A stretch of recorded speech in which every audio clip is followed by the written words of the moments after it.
America is one of the richest countries in the world, yet millions of Americans live in debt, not because they are irresponsible, not because they don't understand money, but because debt feels normal. Today, we're going to explore the psychology behind America's debt culture and why it quietly traps even intelligent people. For most of human history, debt was a warning sign. It meant danger, uncertainty, risk. But in modern America, debt feels safe. It feels ordinary, even expected. And that shift didn't happen by accident. The human brain doesn't experience money logically. It experiences money emotionally. And in America, the environment constantly removes the emotional pain of spending. Credit cards don't feel like loss. Buy now, pay later doesn't feel like debt. Monthly payments don't feel expensive. Your brain doesn't register the full cost. It only sees access. And access feels like progress. This is where psychology takes over. The brain is wired to avoid pain, not to calculate long-term consequences. When spending feels painless, the brain treats it as harmless. Debt stops feeling like danger and starts feeling like normal life. Social comparison makes this even worse. In America, success is visible. Cars, homes, travel, lifestyle. You don't see people's debt. You only see the result. So the brain concludes something dangerous. If everyone else is living like this must be normal. Debt becomes socially invisible. Another psychological factor is identity. In American culture, consumption is tied to self-worth. What you own signals who you are.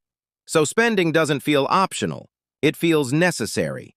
Debt becomes the price of belonging, not because people want debt, but because they want identity, security, and acceptance. There's also something called adaptation. When debt is everywhere, the brain adjusts.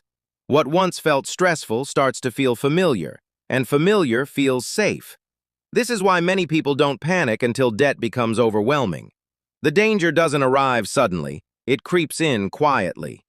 The most disturbing part? Debt often feels like control. Credit creates the illusion of freedom.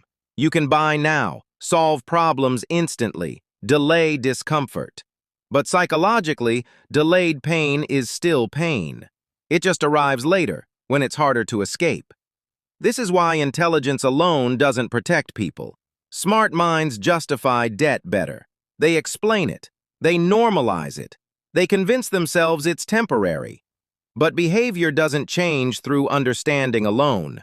It changes when emotional patterns change. America didn't create a debt culture because people are careless. It created a system where debt feels invisible, painless, and socially accepted. And the human brain responds exactly as expected. This doesn't mean debt is evil, it means debt is psychological. Until people understand how their brain reacts to money, they'll keep repeating the same patterns, even while knowing better. This channel exists to explain why smart people struggle with money in systems designed to exploit human behavior. Because the real problem isn't discipline, it's psychology. And until we understand that, debt will continue to feel normal long before it feels dangerous. If you want to understand money differently, you need to understand your mind first. That's what we explore here.